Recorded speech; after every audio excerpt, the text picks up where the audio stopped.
Papa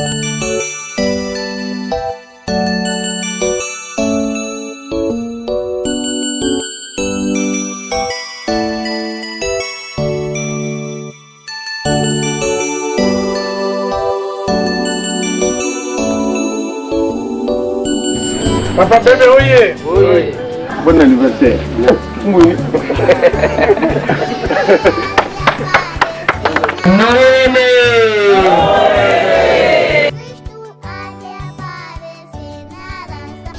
Papa de Alungana venait d'accomplir 100 ans. Papa de Alungana, c'est le Christ. Parce que on vous dit que Jésus est le même hier, aujourd'hui et demain. Il est le même. Nkolo ya yaki na tangu ya kala epa ya bayuda oyo babakaki na ekuluzu oyo amonani esika na biso oyo amemaki bilembo oyo alaki nango na bayuda aye kotyango na kati ya mboka na biso ndakisa ekuluzu ezalaki na ekuluzu eza na mbata kuluzu ndakisa molimo mosantu pamba te lingomba ya ye nkolo Yesu ezali nde lingomba ya molimo.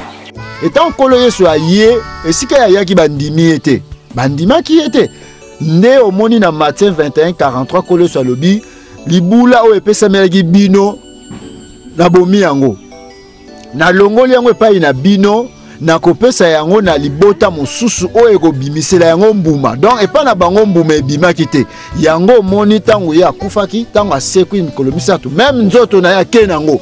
Dans son enseignement, on lui pose la question, où sera tout ça? Là où il y aura un cadavre, les aigles vont se rassembler. Mais il a déterminé les lieux. Mukana nzambe lo biete yenkolo azali moto ya lingomba tika ngana silisa po ezali vraiment na moto ya motu no yotu loko azali moto ya lingomba yango ana yende il fallait a chan koma ou bien poser signature na ye na acte oyo e fondaki l'église kimbangiste, l'église de Jésus-Christ sur la terre. D'ailleurs lingomba na biso batu ba bien on a lopoto EJCSK, c'est-à-dire l'église de Jésus-Christ sur la terre par son envoyé spécial Simon Kimbangu. Mais oh, il y a ça quoi poser signature, il y a acte qui fonde cette église sur la terre. Naniwan. Puisque l'ingombo ezali, il y a nkolo Yesu. Tika o yazo signé ango ndenani. Donc au monde qui va Kimbangi c'est pas la contradiction mon côté, c'est parce que yende moto ali moto ya lingomba. Centenaire. Ah, surtout à la photo banque de Makassi.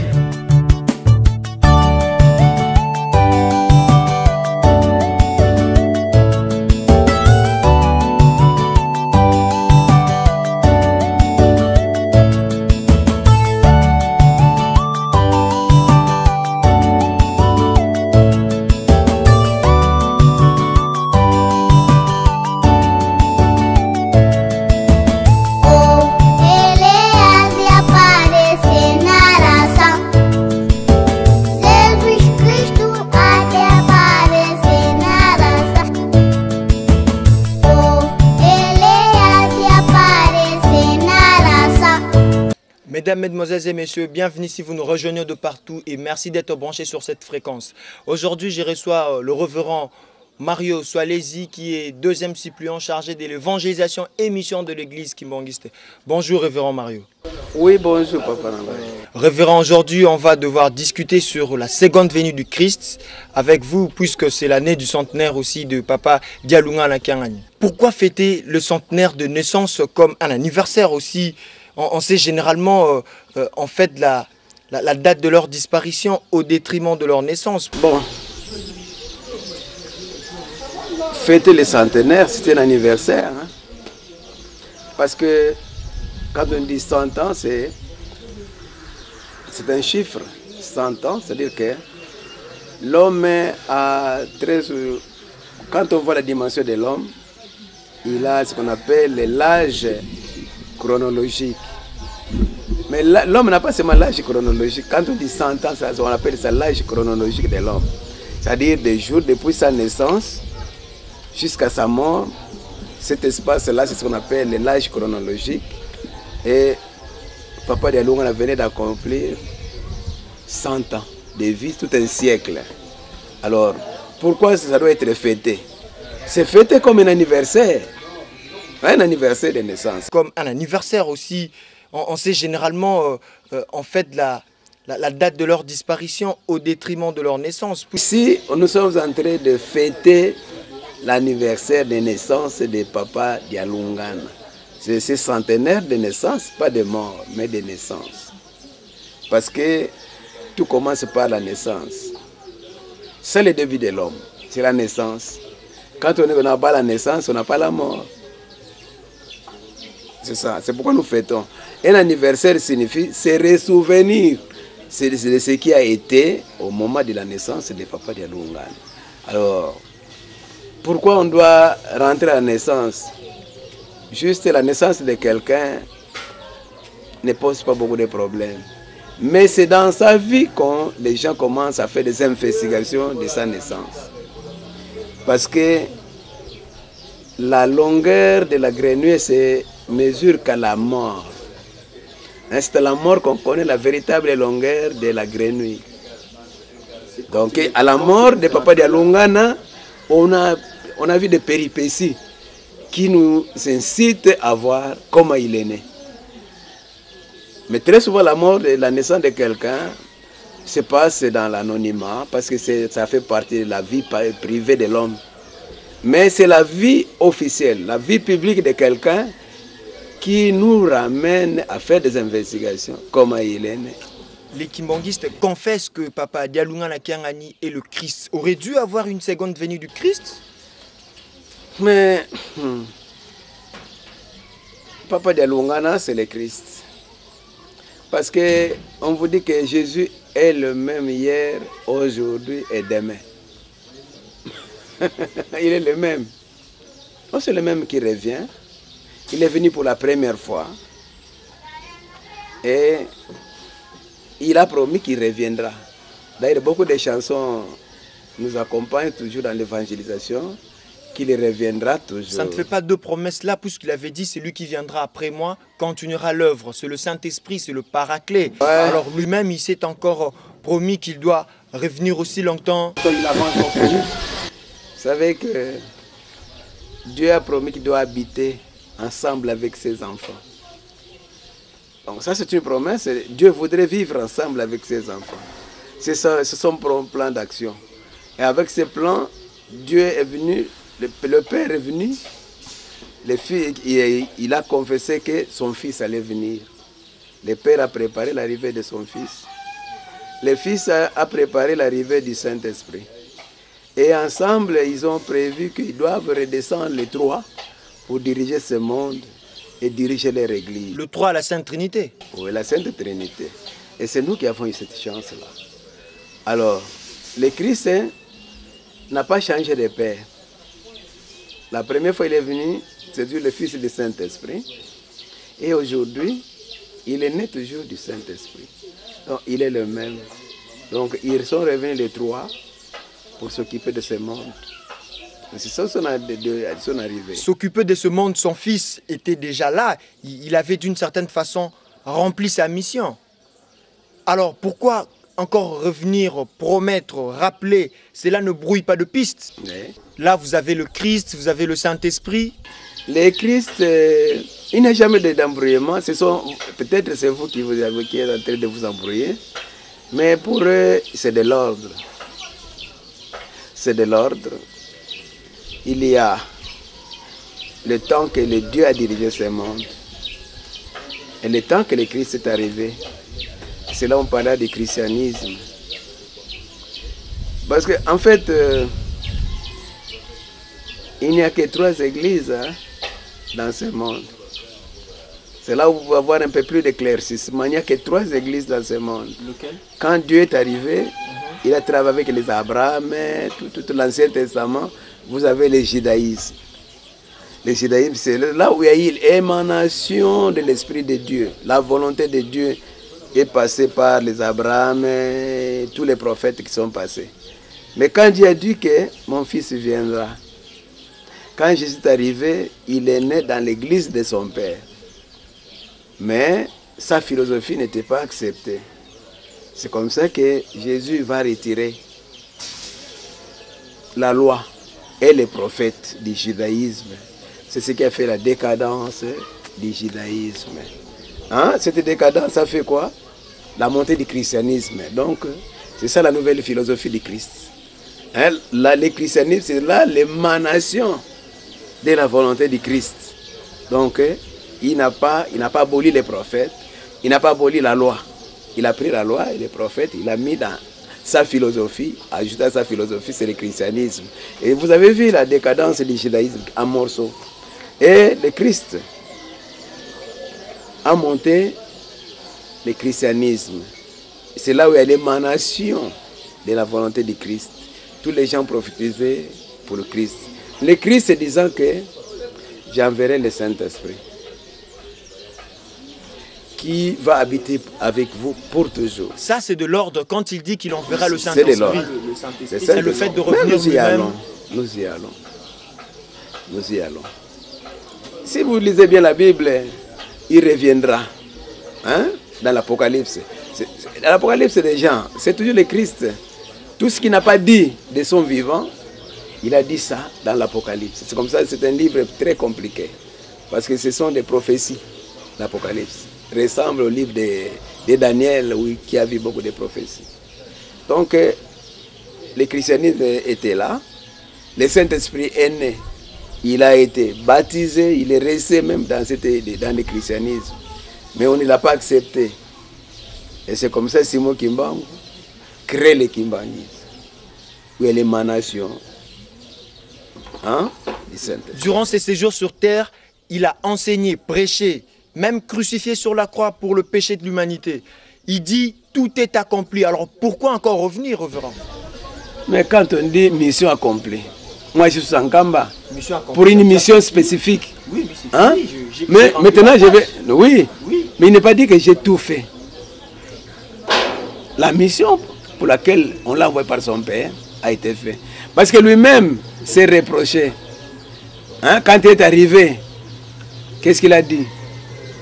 J'ai vu des brebis qui ne sont pas dans cette bergerie. Donc il a sauvé ce qui était dans la bergerie. Et si toute la mission était faite, la mission de ce qui était dans l'enclos, dans la parcelle, était accomplie. Mais est-ce que de ce qui était dehors, il a fait ça? Donc disons qu'il y a encore d'autres brebis qui sont restées à l'extérieur. Mais lui-même, il a constaté ça. Ce qu'il n'a pas fait le tout. C'est comme ça qu'il a voilé son message. Il y a une brebis perdue, il y a un enfant égaré. Est-ce que l'enfant égaré était retrouvé? Donc sa mission n'était pas terminée. Sa seconde venue sur terre, s'il devait revenir, ça serait où? Non. Mais lui-même, il a donné des identifications. On lui a posé beaucoup de questions. La première chose, comme il n'était pas accepté, il prend le royaume d'Israël, il transfère ça ailleurs. Si quelqu'un transfère son royaume ailleurs, il reste là où il a été. Ailleurs doit être précis dans un endroit identifiable. Oui, ça c'est la première décision. Il prend, il le met ailleurs pour que ça puisse donner de bons fruits. Parce que là, chez les Juifs, il n'a pas trouvé qu'il a de bons fruits. Mais il précise, dans son enseignement, on lui pose la question, où sera tout ça? Là où il y aura un cadavre, les aigles vont se rassembler. Mais il a déterminé les lieux. C'est vrai, il y a des mausolées, il y a des cimetières dans ce monde. Je sais qu'il y a beaucoup de mausolées, il y a beaucoup de cimetières. Mais notre mausolée est spécial parce que ce mausolée a des spécificités qui expliquent la volonté de Christ. Là où il y a des cadavres, mais ce n'est pas n'importe quel cadavre. Ce mausolée, c'est un lieu de vénération pour de fidèles kimbanguistes, voire le monde entier. Le monde entier. Alors, il n'y a pas que ce mausolée qui est comme un lieu de vénération. On voit aussi le corps des gens qui ont marqué l'histoire au cours de temps et de siècles. L'endroit auquel poser leur corps est devenu aussi un lieu de vénération pour leurs adeptes ou fidèles. Alors, comment justifiez-vous cette expression de cadavre? Merci beaucoup. Mais vous pouvez faire le tour du monde. Le mot mausolée ne vient pas de chez nous. C'est un mot français. Le mausolée, c'est un nom qui a été chez nous. D'abord, les spécificités. D'abord, notre temple. Vous comprenez? Et les Juifs ont perdu d'abord. On a détruit leur temple qui était brûlé. Hein? Il y avait la perte de tout parce qu'ils avaient, à la sortie de l'Égypte, qu'est-ce qu'ils faisaient? Qu'ils vénéraient l'Israël. Parce qu'ils avaient Jérusalem, ils avaient les temples, ils avaient aussi leur mausolée. Dans leur mausolée, il y avait quoi? Les sarcophages, hein, où il y avait le sceptre d'Aaron, il y avait la manne, mais ces sarcophages étaient partis lors des guerres. Ils ont perdu. Et Jean en a vu dans la révélation que justement cela allait descendre ensemble avec le temple. Et ce temple que vous voyez ici, c'est le temple des promesses que les Belges ont vu survoler au-dessus. Quand on parle des manœuvres de Kimaza, les Blancs voyaient ces temples sillonnés qui devaient descendre en Cameroun. C'est comme ça qu'on parle des manœuvres de Kimaza. Donc le temple est descendu et le mausolée est là, le corps est là. Donc mon cher, ne cherchez pas que est-ce que c'est écrit dans la Bible, ce sont des révélations. Nous aussi, c'est notre temps d'avoir ces révélations, comme les Juifs ont eu des révélations, nous aussi nous avons nos propres révélations. Si la seconde venue du Christ aurait dû avoir lieu, mais on sait qu'avec l'entendement humain, ce serait très spectaculaire cette seconde venue avec l'éclatement, les yeux clairs, le ciel s'ouvrirait. Alors, comment justifiez-vous cette venue aussi longtemps qu'on n'a rien vu de tel, aucun signe? Mais quand on disait qu'il viendra comme un voleur, il faut des signes de quoi? C'est dit dans la Bible qu'il viendra comme un voleur. Un voleur vient avec des éclats. Ce serait peut-être d'une façon cachée pour couvrir cette venue, donc que ça soit discrète. Ça, il est venu comme un voleur. Et on reconnaît un voleur que quand il a déjà posé l'acte. Hein? Ce sont les éclats du voleur. Il est venu comme un voleur. Et quand on va comprendre qu'on a volé dans la maison, c'est là, mais les éclats. Il est venu comme un voleur. Il a vécu. Et les chansons l'ont déterminé. Kunkamba yeye lusele miamba kuke kundanga yesu yevu qui avait les dit. Hein? Les anges nous ont dit qu'il est là avec beaucoup de saints. Hein? Même l'homme noir ne comprend pas ce qu'il est. Il ne se découvre pas. Mais il faut analyser des chansons. Hein? L'ange il nous a aidés. Il est ici donc avec la peau noire. Ouais. Il a la peau noire. Le Saint-Esprit est noir. Et ils sont nés tous du Saint-Esprit. Dieu est revenu. Le Saint-Esprit a donné naissance à la Trinité. C'est tout un nouveau départ de la vie. Hein? C'est tout un nouveau départ de la vie, là où vous êtes. Quand vous dites que sa divinité, Papa Simon Kimbangu, c'est lui qui a donné naissance, donc c'est lui qui engendre la vie. Mais qui est le Père de tout? C'est le Saint-Esprit. C'est le Saint-Esprit, c'est le patron de tout. Jésus, c'est le Père, son Père, c'est le Saint-Esprit. Oui, mais pourquoi il devait venir à la troisième personne? Mais la troisième personne, c'est quoi? Mais c'est lui qui est le mobilisateur de tout. Vous croyez que quand vous êtes grand frère, vous êtes l'aîné de la famille? Il se présente le premier. Non. Des fois, c'est le tout dernier qui est le chef. Ce n'est pas ça. Vous savez que le plus chef, ce n'est pas quand on a même des jumeaux. C'est le dernier qui a le plus de pouvoir que celui qui est sorti avant. Donc, il ne faut pas vous embrouiller. On est dans le bon chemin. La Trinité recommence la vie. Hein? Dieu voudrait vivre au milieu de son peuple, c'est tout. Aujourd'hui, Dieu, le Père, le Fils et le Saint-Esprit, ils sont avec nous, ils vivent avec nous. Nous voyons les manifestations, mais ils sont toujours, ils s'incarnent dans leur Père, qui est le Saint-Esprit. Aujourd'hui, c'est Papa Simon Kimbangu Kiangani qui incarne toute la Trinité. Pourquoi ils se cachent? Pourquoi cette cachette, cette discrétion, ils ne veulent pas se manifester, se faire beaucoup? Ça, c'est la vie de Dieu. Quand Dieu se découvre, il se cache. Et quand il se cache, il se découvre. C'est ça là. Pourquoi c'est deux lignes de logique ça? Non mais c'est sa façon d'être. Ça fonctionne. Parce que tout ce que nous vivons, ce sont des révélations du Saint-Esprit. Il faut beaucoup prier pour, si vous voulez avoir plus que ça, il faut beaucoup prier pour qu'il se révèle à vous. Hein? Le Saint-Esprit se révèle à n'importe qui. Il donne la matière, il donne la science. Vous voyez? L'église que nous avons, c'est l'église de Papa de Lungana. Hein? Parce que, qu'est-ce qu'on dit? Église de Jésus-Christ sur la terre par son envoyé spécial Simon Kimba. Donc l'église appartient à Jésus-Christ. C'est son église. J'ai bâti, sur toi Pierre, j'ai bâtirai mon église. Il a bâti son église. Sur toi Pierre, j'ai bâtirai mon église. Et l'église que nous avons, c'est l'église de Jésus-Christ. Il est le patron. C'est la continuité du christianisme. C'est comme ça que nous confessons. La continuité du christianisme plus que c'est l'église de Jésus-Christ sur la terre. Et de l'autre côté, vous avez le kimbanguisme qui surgit. Vous savez que le judaïsme, les gens ne croyaient qu'au Père. Comme les musulmans, je lis beaucoup de livres des musulmans, ils disent que Jésus-Christ, ce n'est pas un enfant de Dieu, c'est un prophète, parce que Dieu n'a pas besoin d'avoir un enfant spécial. Si nous tous, nous sommes ses enfants. Vous comprenez? Chez eux, ils ne croyaient qu'au Père. Et actuellement, vous entendez déjà dire, au nom du Père et du Fils, il s'arrête là-bas. Il n'y a que Jésus. Mais Kimbangu dit, c'est ça le christianisme, croire à la parole du Christ, aller baptiser les gens au nom du Père, du Fils et du Saint-Esprit. Nous accomplissons ça. Et le grand problème, c'est quoi? Papa Diagen a été en Égypte. Quand il était en Égypte, il était chez Nouda. Dans la maison, on a mis un portrait. Dieu, on a mis la figure d'une personne. Le Fils, on a mis aussi l'image d'une personne. Saint-Esprit, point d'interrogation. Ils ne connaissent pas le Saint-Esprit.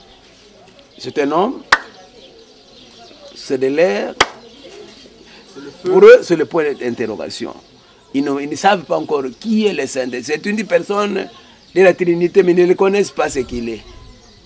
C'est ça, le monde ne connaît pas le Saint-Esprit. C'est toi qui avais cette chance que le Saint-Esprit découvre chez vous, que c'est une personne. C'est vous qui avez cette chance de dire au monde que le Saint-Esprit, c'est ça la recherche de l'homme noir. C'est ça la matière que nous donnons au monde. Le monde connaît Dieu et le Fils, mais ne connaissent pas le Saint-Esprit. Tantôt, c'est un oiseau, c'est une colombe. Vous comprenez? Rien n'est déterminé, c'est nous qui avons cette matière à donner à l'humanité, que le Saint-Esprit est une personne.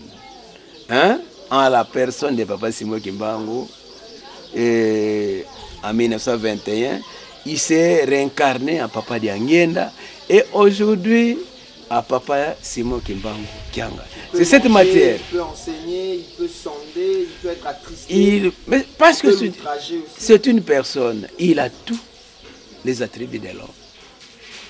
Voilà. Mais en étant supérieur d'une certaine manière. Ouais? En étant supérieur spirituellement. Ils le savent. Ils le savent. Que tout a commencé par lui. Aujourd'hui même, tout ce qui vit, c'est le Saint-Esprit. Quand le Saint-Esprit retire de la personne, c'est quoi? C'est un cadavre. Mais quelle que soit votre maladie, vous êtes à l'agonie, tant que le Saint-Esprit est encore là, vous respirez, vous êtes encore une personne. Dès que le Saint-Esprit se retire, ce n'est plus une personne. Donc, j'ai pu vous aider en quelque chose. Alors, révérend Marius Walesi, parlons un peu du mystère du Fatima. L'apparition de la Vierge Noire dans le village de Fatima, précisément en Portugal, les 13 mai 1917, déclara que le Christ est un Africain. Et il n'y a pas que ça. Le pape Jean-Paul II l'avait prononcé devant le monde entier que Dieu est noir, le Christ est un Africain. Alors, il y a eu même cette déclaration a été insérée dans le magazine Jeune Afrique numéro 135 économique. Et ce Jeune Afrique, vous savez, a été retiré du marché suite à cette vérité cachée qui a été insérée à l'intérieur. Comment justifiez-vous cela? Bon, c'est un problème d'aliénation de l'homme noir. L'homme noir n'a jamais cru en ses propres valeurs. Il a fallu que les papes nous disent que Dieu est noir pour que nous croyions à ça. Tout le temps que Papa Diangenda disait que Adam et Ève étaient des noirs, si était oui, Papa Diangenda a dit ça bien avant, mais est-ce que les gens ont cru à ça? Hein, quand Papa Diangenda disait que l'homme noir, Adam était des noirs. Or, l'homme a été créé à l'image de Dieu. Si ils étaient des noirs et qu'ils proviennent, ils sont des images de Dieu. Alors Dieu est à quelle couleur? Mais les blancs vous sont voilés, les noirs c'est l'absence de la couleur, tout. Alors nous sommes voilés. Et si réellement Adam et Ève étaient des blancs et qu'ils étaient maudits, mais pourquoi les blancs ne souffrent pas de la même façon que l'homme noir? Ouais, parce que celui qui est maudit doit souffrir. Celui qui n'est pas maudit ne peut pas souffrir. Hein? Qui doit s'enivrer? Celui qui a bu du vin ou bien celui qui n'en a pas bu? Parce que l'homme noir ne se découvre pas. Quand il y a des vérités en faveur de l'homme noir, les blancs font tout pour distraire l'homme noir. Et quand on vous dit des vérités que Dieu est noir, vous ne voulez pas accepter ça. Il a fallu faire des recherches alors que Dieu vous donne la matière fraîche. Le pape a vu que l'État était là. Il était contraint de le dire. La vérité reste la vérité. Vous voyez? Moi j'ai un livre du grand séminaire de Maïdi. Dans ce livre-là, les prêtres ont bien dit le kimbangisme, comme titre du chapitre, le kimbangisme comme éveil de la conscience de la race noire.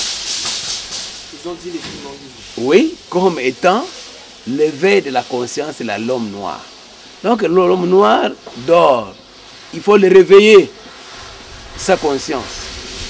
Il est conscient, il sait qu'il a des valeurs, mais il faut que les blancs lui le disent.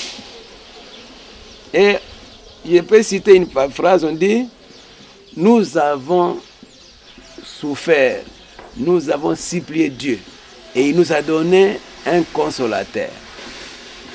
Au même titre que les autres consolateurs des autres races, Simon Kimbangu. Il est au même titre que les Moïse, les Jésus-Christ et les Mahomet. Ils ont dit ça, ils ont cité ça. À l'époque, le kimbangisme fêtait le 25 décembre comme date de nativité. Alors, brusquement, cela a changé de phase. On assiste à un spectacle de nativité le 25 mai, puisque c'est l'année du centenaire. C'est une déviation, c'est une marche en arrière, ou c'est une révélation? Moi, je regrette toujours de l'homme noir parce que l'homme noir ne se découvre pas. Vous qui êtes kimbangiste, qu'est-ce que signifie kimbang? C'est révélateur, non? Des choses cachées. Ce n'est pas ça? Oui. Mais quand on vous révèle des choses cachées, vous n'acceptez pas ça. La faute de qui? Papa Diangena nous a dit, plus tard vous connaîtrez la véritable date de naissance de Jésus-Christ. Il a dit ça, c'est le Saint-Esprit. Et qui connaît la véritable date d'un enfant? C'est son père. Simon Kimbangu ou Jésus-Christ, qui est son père? C'est le Saint-Esprit, c'est le Saint-Esprit qui a dévoilé la date de son fils. Qui peut contredire? Moi, ma date de naissance, c'est mon père qui m'a donné ça. Le Saint-Esprit a dévoilé la date de naissance de son fils. Mais nous avons deux dates de nativité. Il n'y a pas de différence, que ce soit où la date n'a pas changé. Même dans son premier arrivée, il y a des recherches menées par les Blancs, ils disent le 25. La date du 25 mai est retenue. Donc, le papa a donné la date de naissance de son fils. Qui peut contredire ça? Alors pourquoi il attendait, il a entendu tout ce temps et puis il nous a révélé, disons presque en retard. Mais à cause, il n'a pas attendu. La date était connue, mais les Blancs ont caché ça parce que c'était en votre faveur. Tout ce qui est en faveur de l'homme noir, Dieu, les Blancs cachent ça. Vous venez de dire que les numéros n'existent plus sur le marché. Même les livres dont je vous ai cité des grands séminaires, il n'est plus vendu. Donc l'homme noir doit se découvrir un point de trait et suivre Simon Kimbangu qui est le révélateur. Les révélations sortent, on doit les appliquer, les mettre en pratique. 90% de la population mondiale fête la date du 25 décembre comme date de nativité. Alors croyez-vous que c'est facile de leur déraciner avec cette idée et de leur ramener à la vérité qui est le 25? La vérité reste la vérité, même par escalier, mais ça arrivera toujours au fond. Là, les mensonges se parlent. Quoi? À sincèrement. Oui. Même actuellement, Vous ne voyez pas même l'ampleur de la Noël, elle ne fait que descendre du 25 décembre. Parce que la vérité reste la vérité.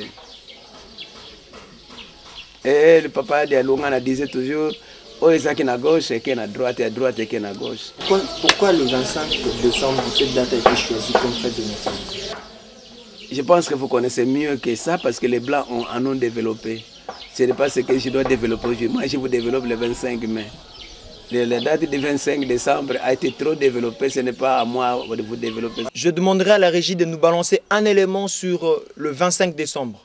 La naissance de Jésus est célébrée par les chrétiens d'Orient et d'Occident le 25 décembre. Mais Jésus est-il vraiment né un 25 décembre?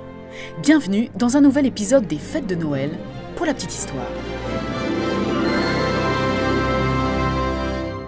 Depuis la nuit des temps, que ce soit dans les pays celtes, à Rome, en Europe du Nord, tous les peuples célèbrent le soleil, la lumière, le renouveau et les bonnes récoltes à venir à travers des manifestations souvent païennes. Si l'automne est associé aux morts, Noël, quant à lui, est symbole de joie, de chaleur, de lumière et de partage. Ainsi, avant que l'Église chrétienne ne fixe la date du 25 décembre comme le jour de la naissance de l'enfant Jésus, une fête solaire était déjà instituée au solstice d'hiver, au moment où le soleil reprend des forces et où les jours recommencent à s'allonger. À Rome, dans l'Antiquité, une fête est même dédiée en l'honneur du dieu Mitra, dieu de la lumière et de la vérité. Et c'est l'empereur romain Aurélien, vers 270, qui fait du 25 décembre, jour du solstice d'hiver, selon le calendrier julien, le jour de la célébration officielle du soleil invaincu. C'est en 354 que tout bascule. À cette date, l'empereur romain Constantin décide que son empire doit se convertir au christianisme. Il n'en faut pas moins pour que le pape Libère impose la date du 25 décembre comme la date de la naissance de Jésus en opposition aux traditions païennes. Pour la petite histoire, Jésus est tout de même né 3 siècles plus tôt. Mais comme pour le christianisme, Jésus est symbole de la lumière du monde, son association au solstice d'hiver, à la résurrection du soleil, apparaît parfaitement naturelle. Noël, le 25 décembre, devient donc à la fois synonyme de lumière et de naissance du Christ. Selon d'autres chercheurs, Noël aurait été fixé à cette date non en raison de sa proximité avec des traditions païennes et du solstice d'hiver, mais à la suite d'une série de calculs complexes de calendrier selon une ancienne tradition judaïque qui voulait que les grands prophètes mouraient à la même date que leur anniversaire. L'étymologie même du mot Noël fait débat. D'aucuns l'attribuent aux Celtes par la contraction du mot noio, nouvelle, et el, soleil. D'autres au latin natalem, accusatif de l'adjectif natalis, relatif à la naissance. Pour autant, à la question « Jésus est-il né un 25 décembre ?», la réponse semble non. Mais même si la date ou l'étymologie font débat depuis des millénaires, à partir de cette date, une chose est certaine. Les nuits reculent, les jours s'allongent, la lumière l'emporte sur les ténèbres. Je rappelle que l'élément que vous venez de suivre a été tiré du YouTube. Parce que j'ai vu un Belge qui disait « Faire sortir l'homme noir de la forêt équatoriale est facile, mais la forêt qui est dans la tête de l'homme noir est difficile à chasser. » Il y a trop de forêts dans l'esprit de l'homme noir. Parce qu'il va à l'université, on lui inculque beaucoup de notions qui sont difficiles à déraciner. Même la vérité est là. C'est ça le grand problème. Il faut faire sortir la forêt dans la tête de l'homme congolais, l'homme noir. C'est très facile de le faire sortir de la forêt équatoriale que la forêt qui est dans sa tête. Papa Dialounga Nakangani, que le témoigniste confesse la seconde venue du Christ, il avait aussi les mêmes attributions spirituelles que celui de Jésus avant. Il n'a pas changé, le Christ était resté le même hier, aujourd'hui et demain. Il est resté le même dans son caractère, dans son enseignement, dans sa vie. Il est resté le même. Dans sa simplicité, il est resté le même. Révérend, que le message que vous lancez à tous les fidèles kimbanguistes du monde entier concernant cette année de centenaire? Moi, je n'ai pas un message spécial à lancer à la communauté kimbanguiste, mais c'est les chefs spirituels qui donnent le message. C'est ce message que nous suivons tous. Moi, je suis un individu. Je ne peux pas donner tout ce que moi je peux dire aux kimbanguistes, de suivre ce que papa nous dit. Un point, un trait. Révérend, un dernier mot. Or, je n'ai pas un dernier mot. Le dernier mot, c'est de demander aux kimbanguistes de faire les efforts, de se découvrir, de suivre, de ne pas combattre la vérité que Papa Simba nous apporte, Le contraire, c'est d'accepter et de pratiquer ce que Papa Simon Kimbangu est en train de nous donner parce que c'est le chemin du bonheur de l'homme noir. C'est tout. Révérend Mario Soalezi, je rappelle que vous êtes deuxième suppléant chargé de l'évangélisation et mission au sein de l'église kimbanguiste. Merci d'avoir été avec nous. Merci beaucoup, je vous remercie.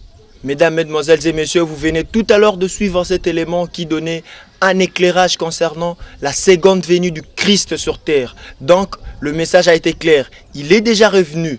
Ne vous tergiversez pas, restez droit sur vos bottes. Le Christ est déjà là pour la seconde fois. Comme la première fois, il était chez le Juif. Deuxième fois, il est revenu chez nous, précisément en République démocratique du Congo.